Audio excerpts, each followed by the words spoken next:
Bismillahirrahmanirrahim. Oke, jadi untuk materi kali ini itu sesuai dengan kontraknya kita akan bicara tentang udara yang kita hirup. Oke, the air that we breathe. Ini kesannya kok kayak lirik lagu banget ya topik perkuliahan kita pada hari ini. Nah, untuk hari ini ada beberapa yang akan kita bahas. Yang pertama adalah tentang lapisan atmosfer kita, kemudian juga apa itu atmosfer, kemudian juga komposisi di atmosfer, komposisi udara di atmosfer, karena ini kan kuliahnya kimia dasar ya, jadi kalau bicara kimia dasar, kalau bicara ilmu kimia ya pastinya senyawa apa saja sih sebetulnya yang ada di dalam atmosfer. Kemudian kita mulai mengarah sedikit ke pencemaran udara. Kalau kemarin kan udah sempat pencemaran lingkungan baru secara umum saja. 2 minggu yang lalu kan ya kita bicara tentang pencemaran lingkungan. Nah, sekarang kita agak lebih spesifik.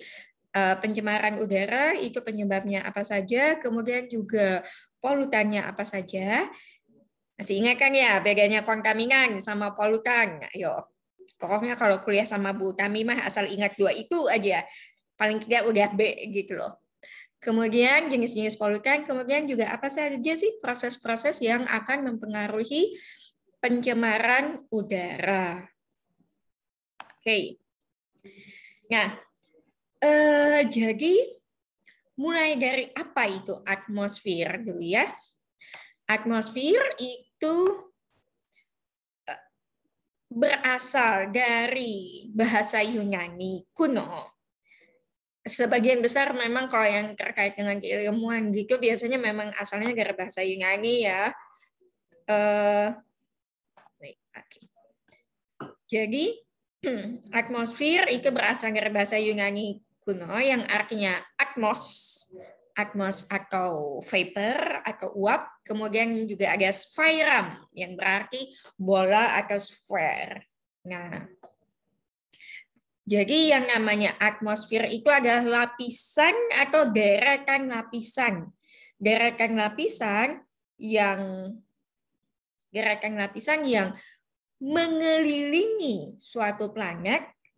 Nggak mesti planet juga sih sebetulnya, karena yang ada di antariksa itu kan macam-macam deh. Tidak hanya ada planet, tapi ada juga ada bintang, ada apa sih namanya? Asteroid, kemudian juga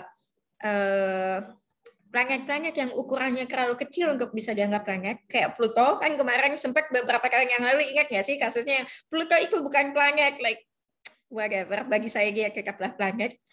Nah, kemudian tapi atmosfer ini dia lapisan yang mengelilingi si objek itu tidak kemana-mana karena dia masih dipengaruhi oleh gaya gravitasi dari si body tersebut gitu, dari si objek yang dia kelilingi itu tadi. Nah, kemudian di bumi itu bumi sendiri, atmosfer bumi itu terdiri lapisan atmosfernya, lapisan atmosfer. Jadi sebetulnya bumi sendiri itu bisa dibedakan ada litosfer, ada atmosfer, ada hidrosfer. Litosfer apa? Hidrosfer apa? Atmosfer kan sudah jelas nih ya, yang lapisan udaranya. Kalau litosfer itu yang tanahnya, deh. Bagian tanah dari bumi, sementara hidrosfer adalah bagian dari bumi yang berupa air. Entah itu sungai, entah itu samudra, entah itu apa sih namanya? Laut dan segala macam.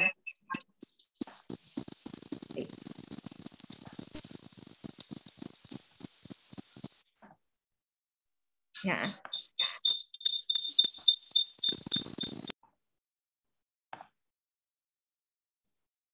sorry, tadi ada feedback dikit. Nah, oke, jadi bumi bisa dibedakan menjadi 3 komponen. Komponen pertama adalah litosfer, yaitu bagian tanahnya. Kemudian ada atmosfer yang akan kita bahas sekarang ini. Kemudian juga ada hidrosfernya. Hidrosfer itu yang bagian airnya. Nah, sekarang yang namanya atmosfer itu sendiri itu sebetulnya tidak hanya satu lapis, tapi ada beberapa lapisan. Kalau yang di bumi, kalau kita sudah pindah ke planet lain, misalnya nih proyeknya Elon Musk itu berhasil, Elon Musk whatever, siapa tahu jadi ada yang ikut mau ke Mars lah. Itu kan mungkin beda lagi nih lapisan dan komposisi atmosfernya. Nah, lapisan-lapisan yang ada, lapisan-lapisan atmosfer bumi itu dibedakan berdasarkan seberapa jauh mereka jaraknya dari permukaan bumi.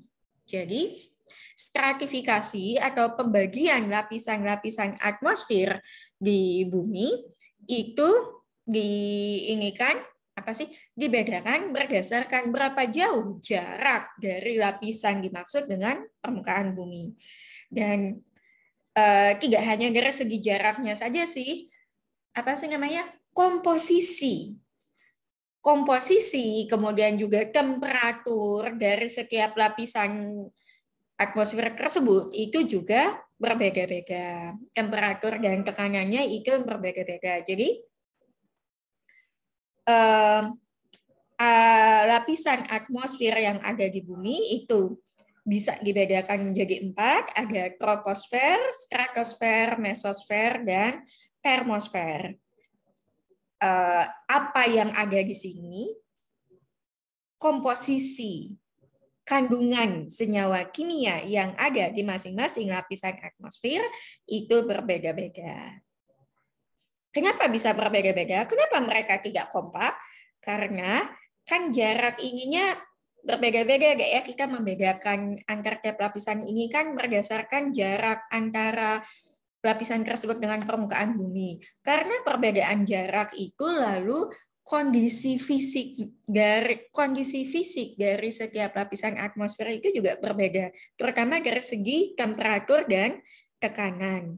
Temperatur, tekanan, kemudian juga exposure atau keterpaparan dia terhadap sinar UV, dan itu lalu akan sangat mempengaruhi jenis, keragaman, dan jumlah senyawa kimia yang ada di masing-masing lapisan atmosfer. Nah, sekarang tadi sudah disebutkan ada 4. Troposfer ini adalah lapisan atmosfer yang paling dekat sama permukaan bumi. Sama yang lapisan atmosfer yang paling dekat dengan permukaan bumi. Kemudian jaraknya, ya ketebalan lapisannya itu sekitar 10 km lah ya. 10 km, jadi apa sih namanya? Udara yang kita hirup ini yang komponennya paling macam-macam, paling aneh-aneh, paling beragam aja ini ada di troposfer ini. Dan udara yang kita hirup ya bagian dari troposfer ini. Lawang yang pas di permukaan buminya ini si troposfernya ini kok. Nah, kemudian juga perubahan cuaca ini juga terjadinya pada lapisan troposfer ini. Nah, 10 km ini nih sebetulnya. Cuma 10 km deh. Kalau dipikir-pikir nih ya. Kemudian ada setelah troposfer itu adalah lapisan stratosfer. Salah satu karakteristik utama dari lapisan stratosfer, salah satu karakteristik utama dari lapisan stratosfer itu adalah pada lapisan ini yang komponen ozonnya paling banyak. Stratosfer ini adalah di mana yang sering juga kita sebut sebagai lapisan ozon. Jadi ozon itu seharusnya ada di sini. Oh, kalau di ini lain ada nggak, Bu? Kalau di troposfer atau mesosfer, termosfer, ada juga nggak, Bu? Ada, tapi ya itu tadi, dia bandel. Yang ada di luar stratosfer itu dia tidak seharusnya berada di sana. Nah, setelah troposfer, stratosfer, ada mesosfer. Mesosfer itu ini adalah semacam lapisan pelindung bumi dari meteor. Jadi yang melindungi bumi dari apa sih namanya? Dari kalau misalnya ada meteorit atau asteroid yang mau jatuh menimpa bumi itu sebelum sempat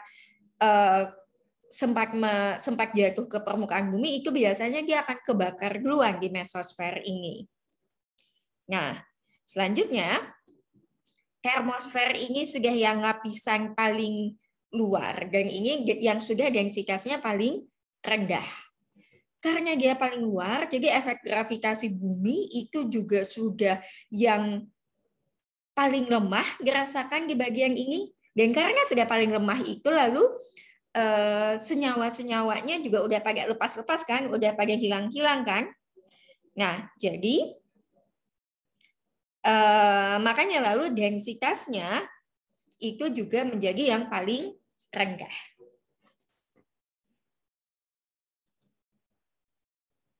Sekarang kita mulai dari yang ini dulu deh. Komponen yang ada di atmosfer, komponen yang ada di udara, itu kan sebetulnya ada berbagai macam gas. Ada nitrogen, ada oksigen, argon, karbon dioksida. Ini seharusnya kalau dalam kondisi normal 0,04, kemudian juga ada dalam jumlah yang sangat kecil ada gas-gas mulia seperti neon, helium, krypton, kemudian juga ada hidrogen. Jadi sebetulnya nih udara yang kita hirup itu sebagian besar komponen utamanya itu adalah nitrogen. Nah, misalnya kalian pernah mikir nggak sih kita itu bernafas pakai apa? Yang dihirup itu apa?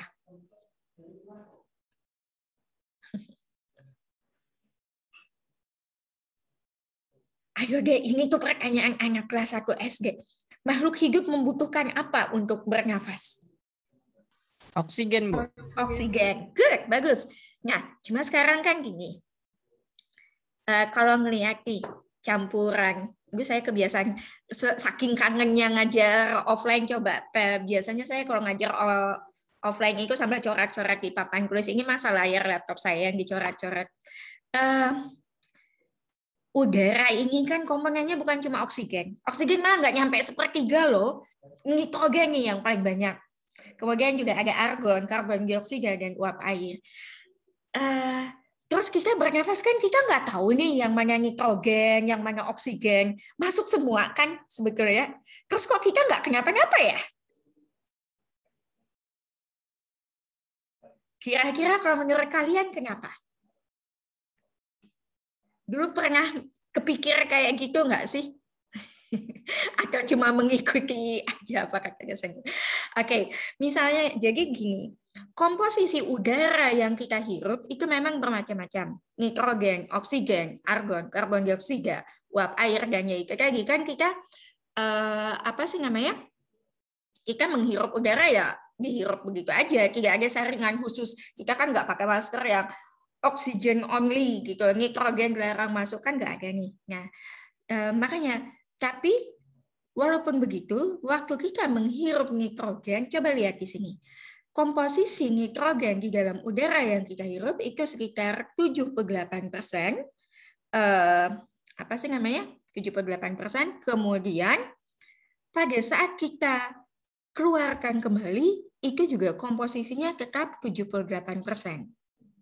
Kenapa? Karena gini, inilah kenapa walaupun kita menghirup udara yang mengandung udara yang kita hirup itu juga mengandung nitrogen, tidak hanya oksigen yang kita perlukan di dalam tubuh. Nitrogen ini adalah gas yang sifatnya inert atau lembab. Atau yang paling gampang adalah nitrogen ini dia tidak reaktif. Paham? Jadi dia lempeng aja masuk ke dalam tubuh kita karena dia tidak reaktif, dia nggak lihat kiri kanan, begitu masuk ya udah ikut jalur lalu ujuk-ujuk keluar lagi gitu loh. Saking tidak reaktifnya dia, begitu kita hirup, dia walaupun tetap ikut masuk, dia tetap mengikuti jalur inhalasi hingga akhirnya keluar lagi. Tapi karena reaktivitasnya yang sangat rendah, maka dia tidak mengalami reaksi apapun di dalam tubuh, dia tidak diikat oleh apapun di dalam tubuh kita, sehingga akhirnya keluar kembali. Makanya sama-sama tetap 78%.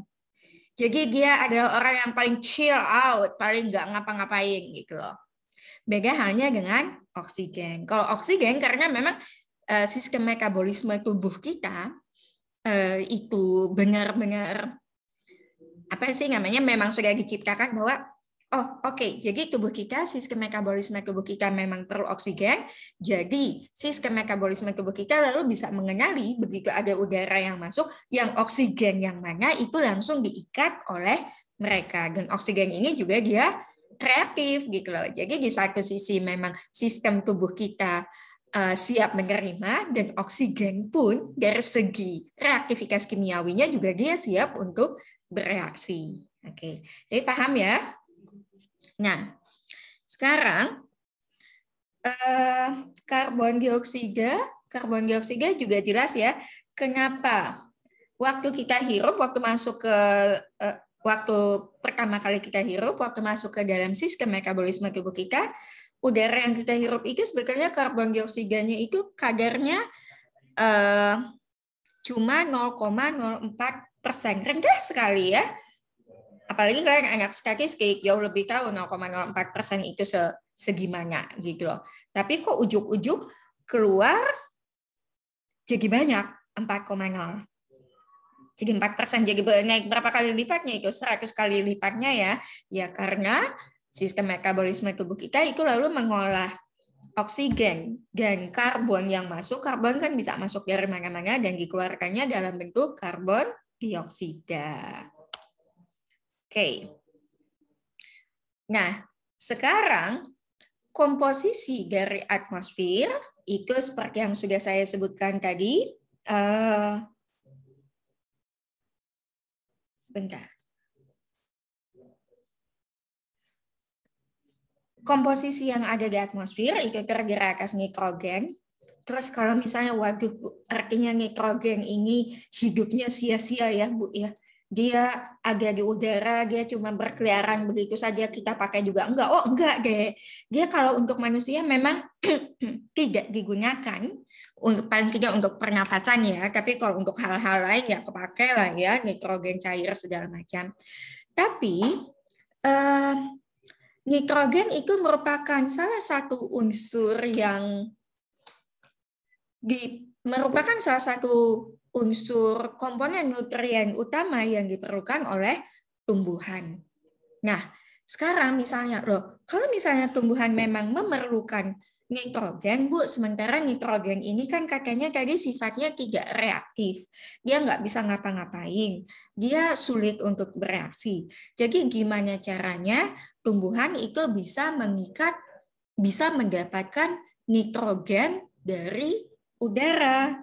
Nah, jadi kalau untuk nitrogen sekarang, kalau tadi kan sistem tubuh kita memang nitrogennya tidak reaktif dan sistem metabolisme tubuh kita juga tidak punya sistem, tidak punya komponen, tidak punya tools atau perangkat untuk bisa menangkap, untuk bisa mengikat nitrogen yang masuk tadi. Sementara kalau kita bicara di alam, itu ada bakteri yang memang khusus kerjaannya adalah mengikat nitrogen dari udara. Nitrogen itu diikat oleh bakteri, difiksasi. Nitrogen itu difiksasi dari atmosfer oleh bakteri. Fiksasi, di sini fiksasi itu maksudnya diikat.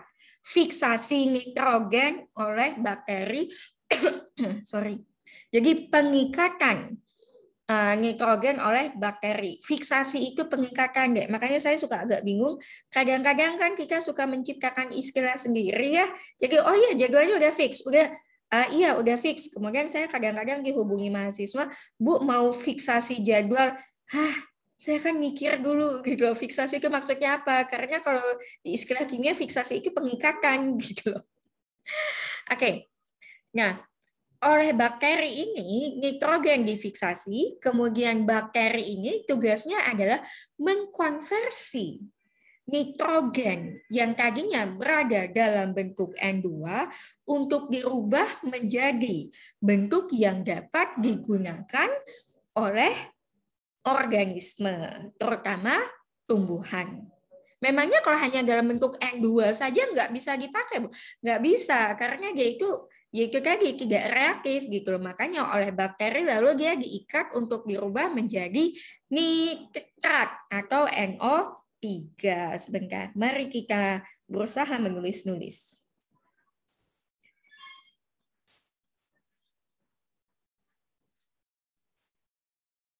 NO3-. Nah, jadi kalau sudah jadi nitrat inilah baru nitrogen tersebut bisa dimanfaatkan oleh organisme, terutama oleh tanaman. Kemudian, oksigen jelas ya, oksigen ini diperlukan oleh makhluk hidup, oleh sebagian besar makhluk hidup untuk proses respirasi atau pernafasan. Sementara komponen lain yang ada di dalam atmosfer itu adalah karbon dioksida, CO2. CO2 yang diperlukan untuk proses fotosintesis oleh tumbuhan hijau, oleh tanaman hijau. Kemudian selain itu di atmosfer ini juga ada yang kita bahas minggu lalu, H2O atau molekul uap air. Uap air ini juga, uap air ini jumlahnya, kalau tadi kan rata-rata dimanapun posisinya, rata-rata komposisi banyaknya nitrogen, banyaknya oksigen ya kurang lebih sama ya, sekitar 78%. Mau pindah kemana juga kurang lebih sama. Cuma kalau uap air ini akan sangat berbeda, bisa sangat berbeda komponennya dari satu tempat dengan tempat yang lain. Indonesia dan daerah-daerah yang berada di ekuator, di daerah khatulistiwa ini rata-rata komponen uap airnya akan sangat tinggi. Makanya kita itu lembab kan ya, karena yaitu tadi komponen uap air yang ada di udara di daerah-daerah khatulistiwa itu cukup tinggi. Kemudian selain itu juga ada beberapa gas yang umumnya ini jumlahnya berada dalam jumlah rendah atau trace amount. Trace amount ini jumlah yang sangat kecil. Oke. Nah, sekarang, jadi pada dasarnya nih ya, kita masuk ke pencemaran udara. Secara umum yang namanya pencemaran udara, ya sama sih dengan waktu kita membicarakan pencemaran lingkungan kemarin, apa yang dimaksud dengan pencemaran? Pencemaran itu kalau misalnya memang komposisi dari senyawa kimiawi yang ada di kompartemen lingkungan tersebut itu sudah tidak lagi seimbang. Sekarang sudah berada dalam komposisi jumlah dan atau komposisi yang membahayakan makhluk hidup yang ada di kompartemen lingkungan tersebut. Ya kan? Nah, jadi udara atau atmosfer sebagai salah satu kompartemen lingkungan itu juga secara alamiah dia sebetulnya punya siklus biogeokimiawi yang siklus inilah yang sebetulnya mempertahankan supaya komponen, jenis dan jumlah senyawa kimia yang ada di yang ada di udara itu tetap berada dalam kondisi yang seimbang dan tidak membahayakan makhluk hidup. Nah, sekarang sebagaimana halnya sebagaimana halnya pencemaran air atau pencemaran tanah rata-rata ya. Pencemaran itu terjadi kalau misalnya senyawa kimia itu ada di tempat yang salah dan konsentrasinya juga salah, terlalu tinggi biasanya. Nah, itu terjadi pencemaran.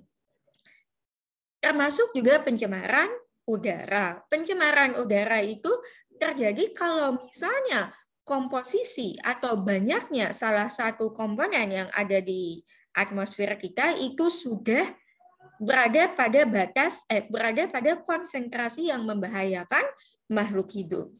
Atau kalaupun misalnya tidak membahayakan secara langsung, konsentrasinya sudah terlalu tinggi sehingga diserap atau merusak siklus biogeokimiawi alamiahnya. Aduh, suka ini nggak sih? Suka kepuntel nggak sih ngomong biogeokimiawinya itu? Nah, sekarang pencemaran udara itu dapat terjadi. Pencemaran udara ini sebetulnya juga terjadi tidak. Ya, sorry guys, sinyalnya kayak tiba-tiba hilang. Di kampus kan suka gitu ya, suka agak ngektur kayak saya kemarin lagi presentasi seminar, saya udah semangat menjelaskan kakak Bu, sinyal ibu hilang. Sebentar. Oke.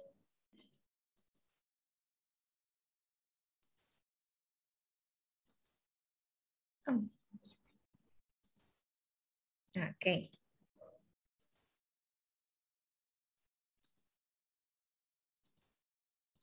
Oke. Nah,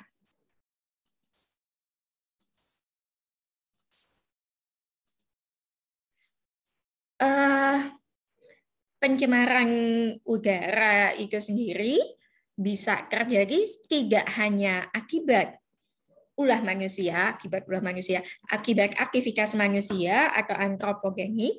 Kadang-kadang pencemaran udara itu juga dapat terjadi akibat natural causes atau justru karena ini alamiah ya, karena faktor-faktor alamiah. Misalnya apa nih? Gunung meletus contohnya. Akibat letusan gunung berapi, komposisi udara yang ada di sekitar daerah tempat terjadinya letusan gunung berapi itu tadi tentu saja akan berada pada kondisi yang membahayakan bagi makhluk hidup.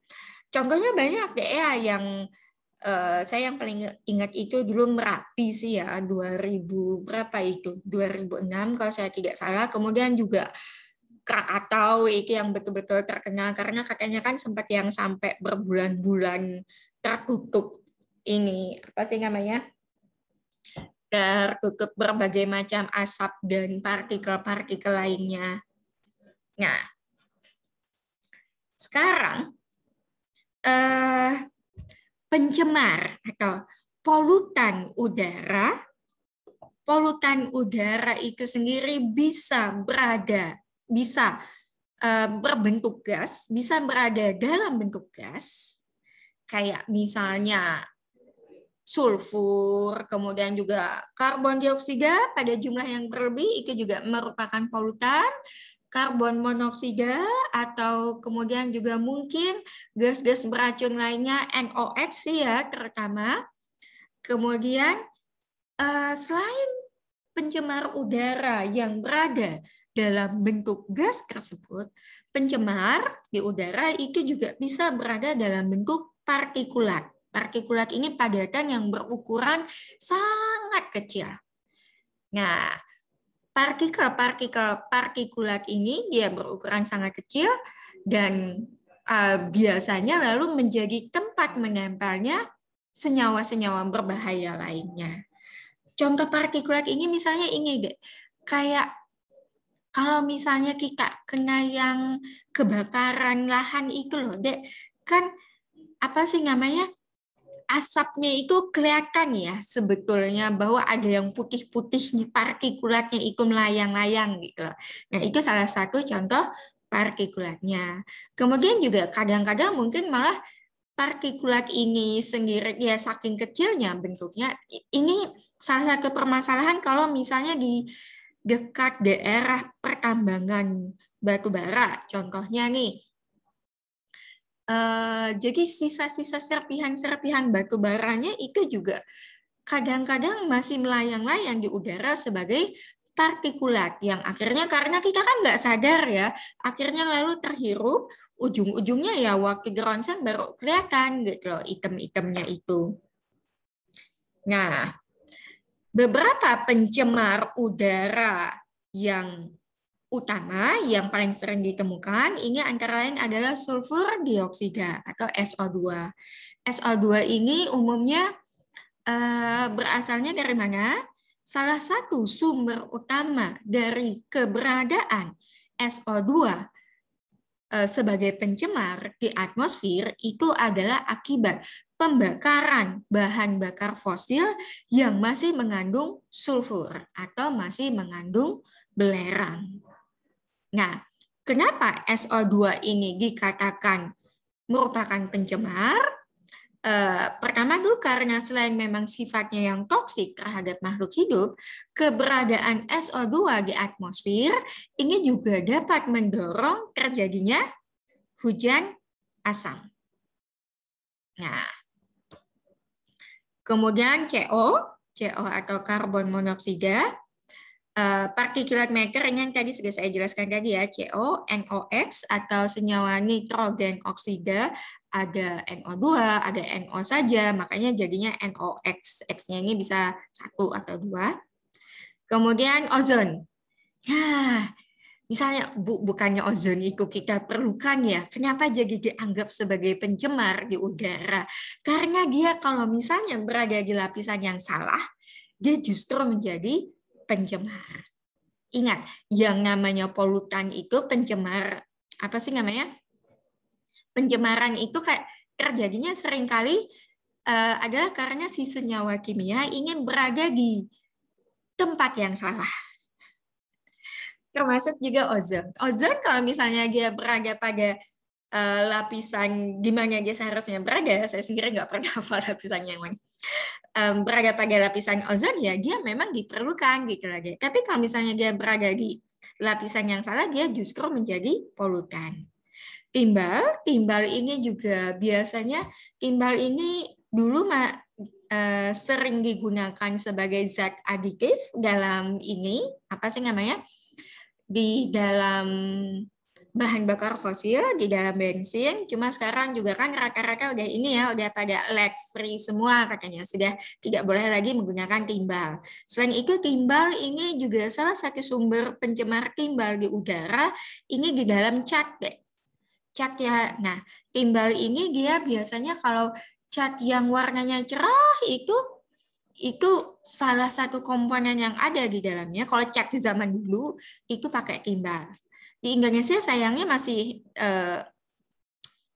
belum betul-betul di-ban sih, belum betul-betul dilarang, masih boleh cat itu mengandung timbal dengan konsentrasi sekian ppm kalau saya tidak salah. Sementara di beberapa negara lain termasuk yang saya tahu pasti itu di Amerika Serikat itu semenjak tahun 1970 itu sudah nggak boleh lagi gitu loh pakai timbal.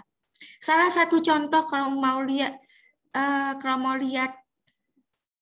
dinding yang dicat dan catnya mengandung timbal itu, kalau misalnya dindingnya itu dinding yang sudah lama ya, udah tua, kemudian catnya itu berkerak gitu loh, berkerak jadi yang kayak kerak kayak sisik ular gitu. Nah, itu biasanya berkerak kayak gitu karena catnya mengandung timbal. Nah, terus kan biasanya kan serpihan-serpihan catnya itu lalu karena pengaruh udara segala macam, dia lalu menjadi particulate matter yang membawa-bawa si timbal ini.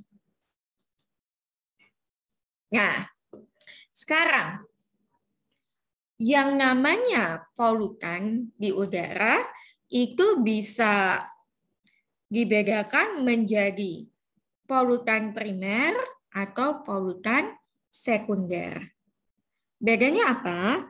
Kalau misalnya polutan primer itu memang begitu keluar dari sumbernya, dia memang sudah merupakan suatu polutan. Jadi polutan primer adalah polutan yang memang diemisikan secara langsung dari sumbernya. Polutan primer adalah polutan yang diemisikan secara langsung dari sumbernya. Misalnya, apa sih namanya? SO2 yang dilepaskan dari cerobong pabrik.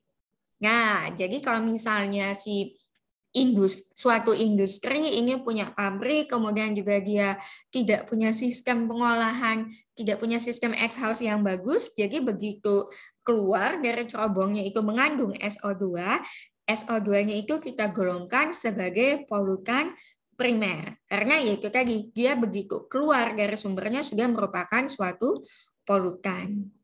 Nah, sekarang selain polutan primer, polutan itu juga ada yang namanya polutan sekunder. Polutan sekunder itu ini gimana? Polutan sekunder ini anaknya polutan primer. Anaknya gimana maksudnya? Jadi gini, polutan. Jadi kan polutan primer itu begitu dia keluar dari sumbernya, misalnya nih, bayangkanlah ini adalah cerobong asap. Terus dari cerobong asap ini keluar asap. Nah, polutan yang ada di dalam asapnya ini kan kita sebut polutan primernya.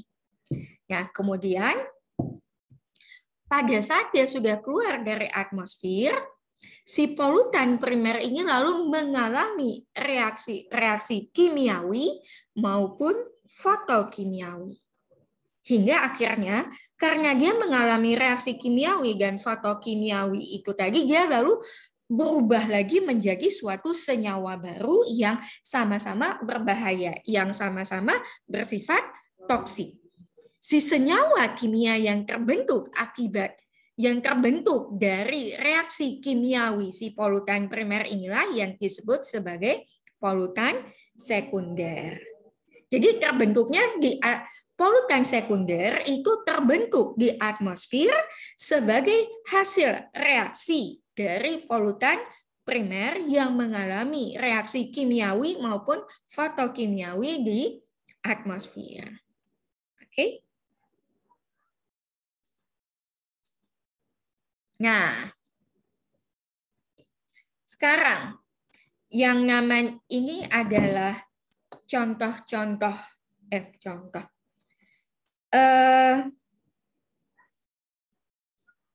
pabrik yang masih menggunakan batu bara, kemudian juga kendaraan-kendaraan yang masih menggunakan bahan bakar fosil. Ini merupakan contoh-contoh dari sumber-sumber polutan primer. Nah, pada saat beroperasi misalnya, mereka itu kan melepaskan nitrogen oksida yang NOx tadi. Nitrogen oksida bisa NO, nitrogen monoksida, atau NO2, nitrogen dioksida. Kemudian juga mungkin apalagi kalau misalnya ini ya, senyawa-senyawa hidrokarbon, kalau misalnya kita masih pakai bensin yang ini dari bahan bakar fosil, dan kadang-kadang juga ya dari pom bensin, kemudian juga tangki-tangki minyak, itu juga kadang-kadang karena hidrokarbon ini sifatnya sangat mudah menguap, jadi dari mereka beroperasi ini juga masih melepaskan polutan-polutan primer ini ke atmosfer, ke udara. Ini saja kan sudah polutan primer nih, kayak si nitrogen oksida ini. Nah, kemudian pada saat mereka berada di atmosfer, itu mereka terpapar radiasi ultraviolet dari sinar matahari. Reaksi yang didorong, yang dibantu, yang difasilitasi oleh adanya radiasi ultraviolet, reaksi yang didorong atau dibantu atau difasilitasi atau dikatalisis. Dikatalisis itu dipercepat oleh sinar UV, itulah yang disebut sebagai reaksi fotokimiawi. Jadi kalau misalnya saya tanya, apa sih bedanya antara reaksi kimiawi dengan reaksi fotokimiawi? Kalau reaksi kimiawi ya reaksi yang melibatkan perubahan kimia ya. Kalau reaksi fotokimiawi ada kata-kata foto. Apakah dia ikut berselfie-selfie gitu? Maksudnya enggak deh. Foto itu dari kata foton. Nah, jadi reaksi fotokimiawi itu adalah reaksi kimiawi yang melibatkan foton atau melibatkan radiasi elektromagnetik, seperti salah satu contohnya radiasi ultraviolet yang berasal dari sinar matahari. Oke. Nah, jadi kembali ke sini tadi, polutan-polutan primer ini tadi lalu terpapar sinar matahari, dia lalu terkena apa sih namanya? terkena radiasi elektromagnetik dari radiasi UV yang dipancarkan oleh matahari, kemudian juga dia ketemu sama oksigen yang ada di atmosfer, jadilah lalu dia mengalami reaksi-reaksi fotokimiawi sehingga menghasilkan yang namanya polutan sekunder. Nah, polutan sekunder ini isinya macam-macam dan kadang-kadang lalu juga ukuran partikel apa sih namanya kelihatan ya. Jadi di udara itu tidak kelihatan partikel-partikel pengotornya, itulah yang disebut sebagai photochemical smoke. Photochemical smoke ini jadi adalah smoke atau kabut asap yang mengandung berbagai macam polutan sekunder yang terbentuk sebagai hasil dari reaksi fotokimiawi. Nah, sekarang macam-macam polutan udara. Polutan udara salah satu contohnya adalah seperti yang sudah saya sebutkan tadi, sulfur dioksida. Sulfur dioksida ini sumbernya dari mana? Yaitu tadi sebagian besar bahan bakar fosil ini masih mengandung sulfur. Nah, pada saat bahan bakar fosil tadi digunakan itu kan pada suhu tinggi. Kemudian karena dia masih mengandung sulfur yang ada di dalam bahan bakar fosil ini lalu kena oksigen, kemudian juga berada pada temperatur tinggi, jadilah dia lalu membentuk SO2. SO2 ini sendiri sebetulnya pada konsentrasi yang tinggi saja sudah berbahaya nih ya untuk makhluk hidup, sudah bersifat toksik bagi makhluk hidup. Tapi selain itu juga sulfur dioksida ini terutama sekali yang menjadi kekhawatiran utama adalah keberadaan sulfur dioksida di udara ini mendorong terjadinya hujan asam, formation of acid rain. Kemudian juga NOx. NOx ini adalah gas-gas nitrogen. Jadi nitrogen monoksida, nitrogen dioksida. Nitrogen ini kalau dia hanya berteman sesama nitrogen saja sebagai N2, dia itu sifatnya sangat inert, tidak reaktif. Tapi kalau sudah ketemu sama oksigen, dia berubah menjadi NO dan NO2, ini justru dia sifatnya jadi jauh lebih reaktif. Nah, NOx ini terbentuk kalau misalnya oksigen dan nitrogen ini bereaksi pada temperatur yang tinggi. Bisa akibat pembakaran atau bisa juga nitrogen dan oksigen itu kan sama-sama ada di udara. Kemudian kalau misalnya ada petir, lightning gitu, ada petir, ada kilat, itu kan sebetulnya mereka membawa energi listrik ya, petir atau kilat itu. Nah, akibat keberadaan energi listrik itu tadi lalu nitrogen dan oksigen ini lalu bereaksi menghasilkan NOx. Nah, sekarang selain SO2, kemudian NOx, pencemar udara lainnya itu adalah karbon monoksida. Karbon monoksida ini juga bersifat toksik bagi makhluk hidup karena kalau misalnya masuk ke dalam sistem metabolisme tubuh kita, si karbon monoksida ini dia akan berikatan dengan hemoglobin di dalam sel darah merah.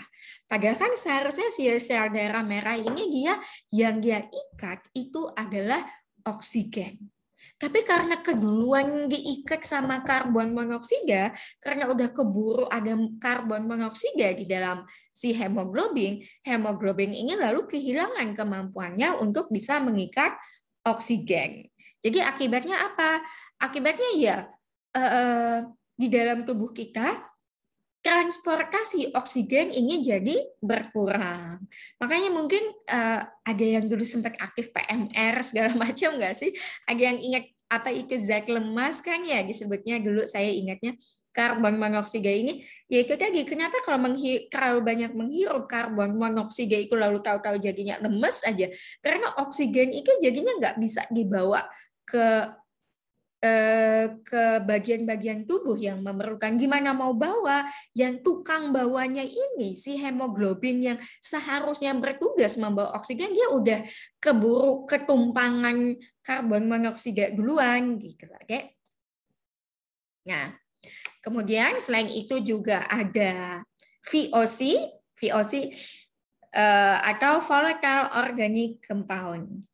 Bukan VOC yang pelajaran sejarah zaman dulu itu ya. Nah, VOC atau volatile organic compound, volatile ini maksudnya mudah menguap. Jadi VOC adalah senyawa-senyawa organik yang mudah menguap, dan senyawa-senyawa organik ini jenisnya ini macam-macam banget. Suka ini nggak sih dia kalau misalnya apa sih namanya, kayak kalau misalnya masuk ke ruangan yang baru dicat gitu loh, itu kan baunya beda ya. Nah itu sebetulnya kita sedang menghirup si VOC ini, si senyawa organik yang mudah menguap ini.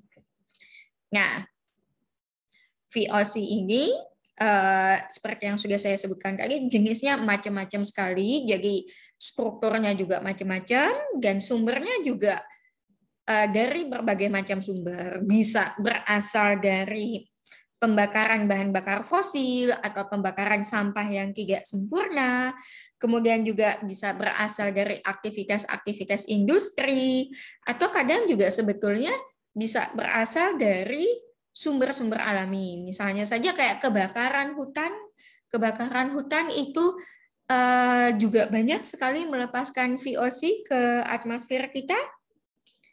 Nah, cuma sekarang kalau VOC-nya ingin berasal dari aktivitas antropogenik atau berasal dari aktivitas manusia, dan rata-rata ini biasanya yang mengandung benzen ya, ingat nggak benzen itu yang segi enam kemudian ada ikatan rangkap 3 biji, nah itu benzen. Sebagian besar VOC atau sebagian besar senyawa organik mudah menguap yang berasal dari aktivitas manusia ini umumnya rata-rata bersifat karsinogenik atau dapat menyebabkan terjadinya kanker. Nah, sekarang ozon. Nah, Bu, katanya tadi ozon ini bukan katanya sih ya. Ya memang ya, ozon ini bukannya setahu saya bukannya ozon ini diperlukan ya, Bu ya. Justru kalau misalnya katanya kalau lapisan ozon itu menipis jadi membahayakan bumi. Iya, benar deh. Cuma masalahnya kan kalau ozon itu berada di tempat yang seharusnya, yaitu di stratosfer kan ya, dia bisa melaksanakan fungsinya. Tapi kalau misalnya dia berada di troposfer, di lapisan di lapisan udara yang kita hirup, ozon ini sebetulnya dia bersifat toksik, baik terhadap makhluk hidup, baik terhadap manusia maupun terhadap vegetasi atau tanaman. Inginnya gimana? Beracunnya bukan beracun sih ya, dia berbahayanya kenapa? Jadi O3 atau ozon ini merupakan suatu senyawa yang oksidan. Dia itu apa sih namanya? Dia merupakan oksidator yang sangat kuat. Nah, karena dia merupakan oksidator yang sangat kuat, dia lalu mudah sekali menyebabkan iritasi pada permukaan kulit. Tidak hanya pada permukaan kulit, tapi juga pada ini sih ya, kalau misalnya sampai terhirup itu lalu pada bagian permukaan sistem pernafasan kita itu juga dia iritan gitu loh, dia dapat menyebabkan iritasi.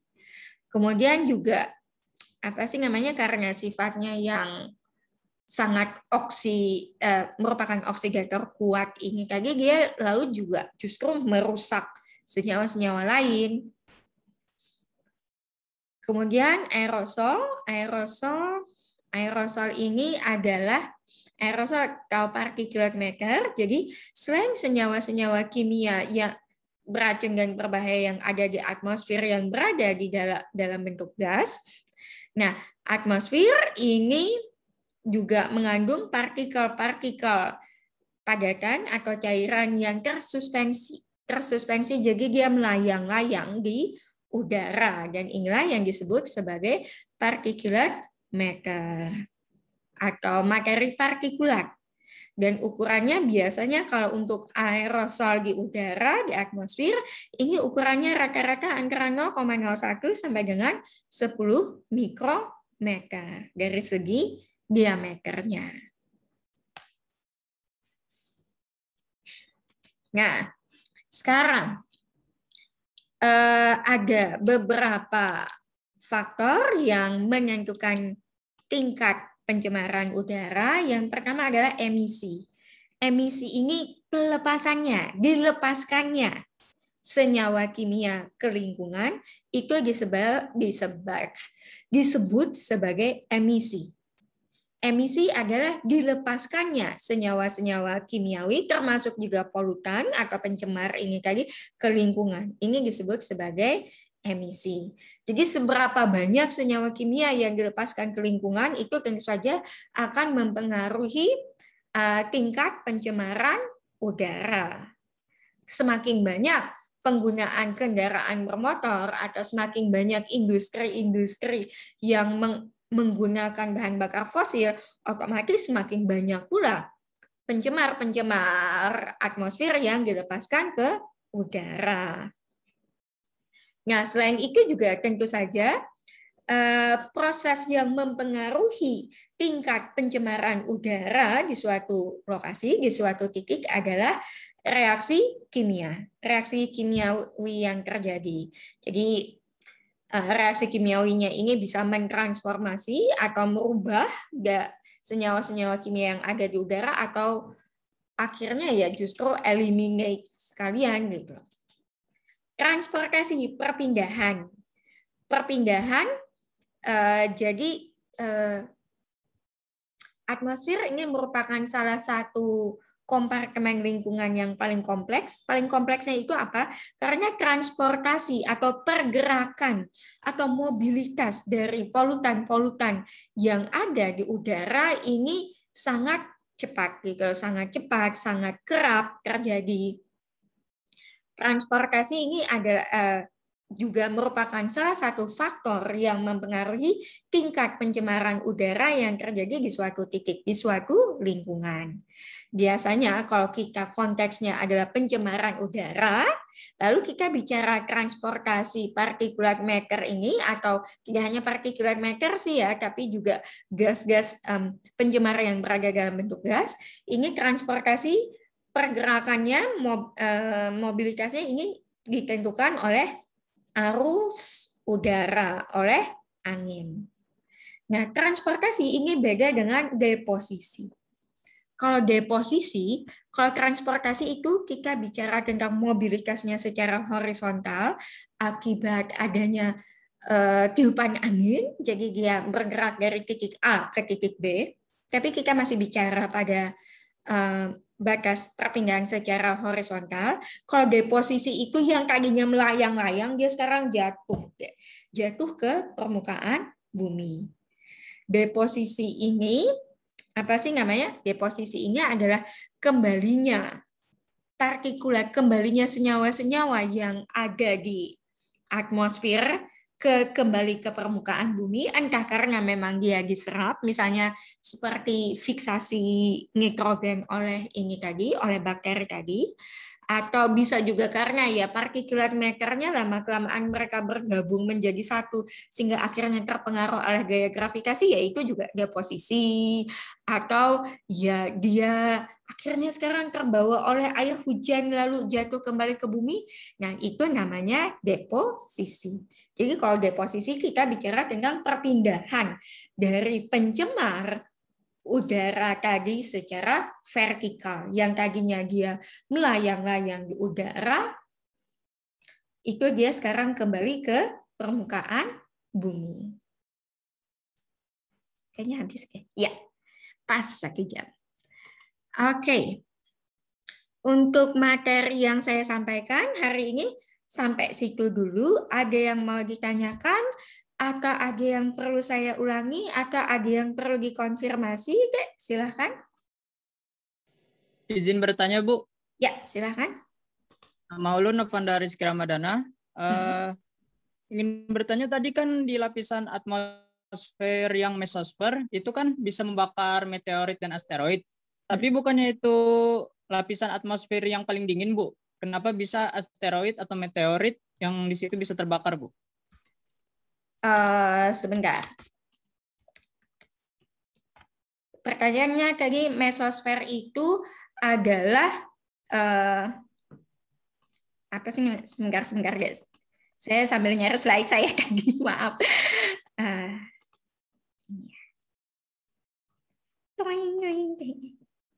Ini ya.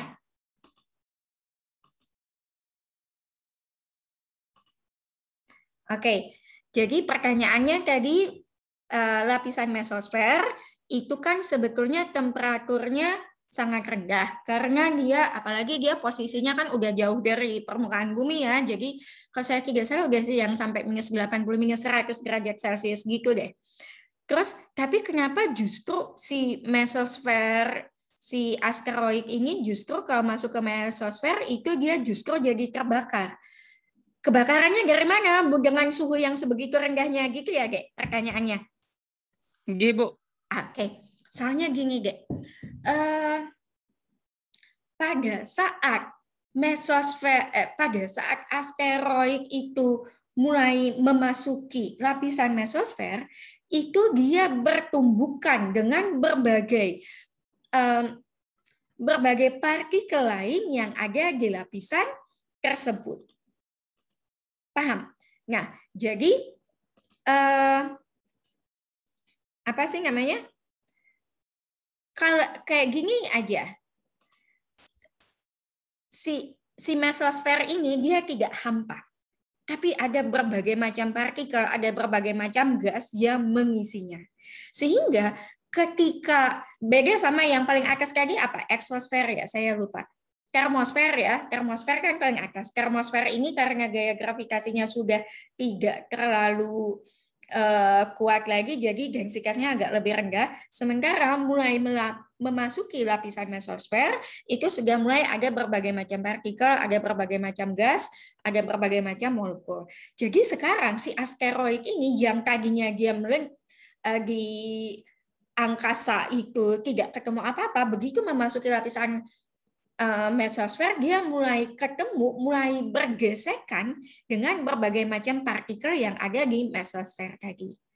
Nah, kalau bergesekan dengan berbagai macam benda yang ada itu tadi, itu yang menghasilkan panasnya. Sama aja kayak kalau misalnya kalian digosok-gosokkan tangan kayak gini, berasa kan ya ada panasnya. Nah, jadi pergesekan yang terjadi antara asteroid dengan partikel-partikel yang ada di mesosfer itulah yang lalu menimbulkan panas yang energi yang cukup tinggi hingga akhirnya membakar asteroid yang masuk ke lapisan mesosfer itu tadi. Oke, mudah-mudahan bisa cukup jelas jawabannya. Jelas, Bu. Terima kasih, Bu. Terus kalau misalnya ada nanya, Bu, tapi kayaknya tetap aja deh ada yang masuk itu buktinya apa sih namanya? Dinosaurus mati itu bukannya karena asteroid ya? Ya saking besarnya, jadi sudah tidak cukup lagi untuk bergesekan. Oke, silahkan. Selanjutnya mungkin ada pertanyaan lain atau ada yang tadi nggak begitu paham, jadi perlu saya ulangi, silahkan.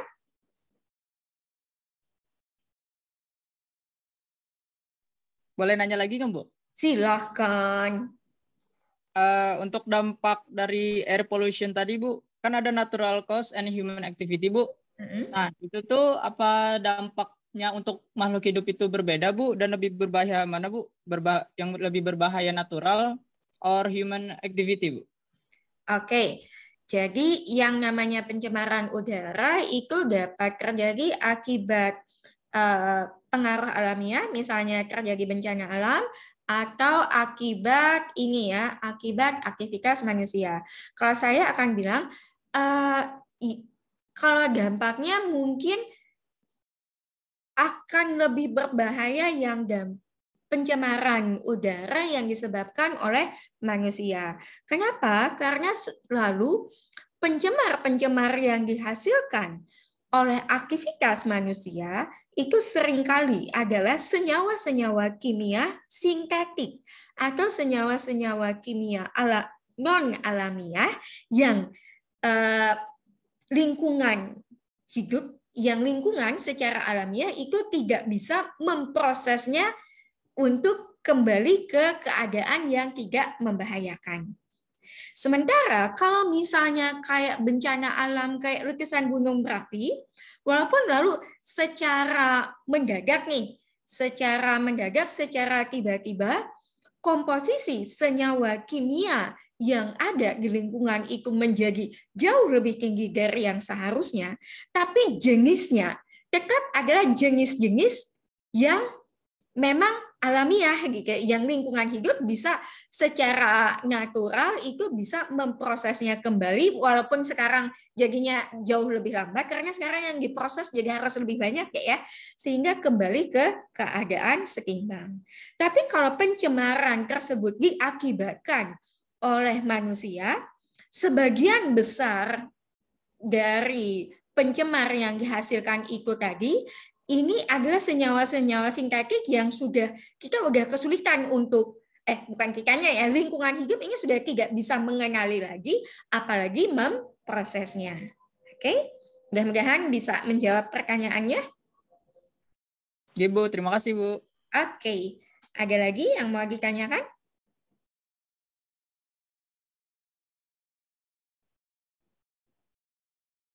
Tidak ada? Atau sudah jangan-jangan ini sudah mulai mikir nanti mau makan siang apa, mau nge-GoFood apa habis ini ya?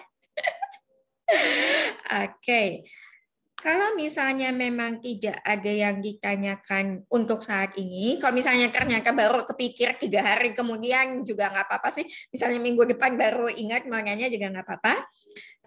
Kalau misalnya untuk saat ini belum ada lagi yang mau ditanyakan, saya cukupkan sampai sekian. Jangan lupa ngisi daftar hadir, kemudian juga PPT kuliahnya nanti insya Allah malam ini akan segera saya upload di e-learning, termasuk juga untuk rekaman perkuliahan hari ini nanti saya upload juga di YouTube. Linknya nanti akan saya kasih di e-learning Semari. Oke, mungkin itu saja dulu dari saya. Sampai jumpa minggu depan. Insya Allah minggu depan kita tetap kuliah sesuai jadwal, walaupun hujan panas tetap kuliah ya, tetap ketemu sama saya. Terima kasih sudah berhadir, sudah mengikuti perkuliahan pada hari ini. Wabillahi taufiq wal hidayah. Wassalamualaikum warahmatullahi wabarakatuh.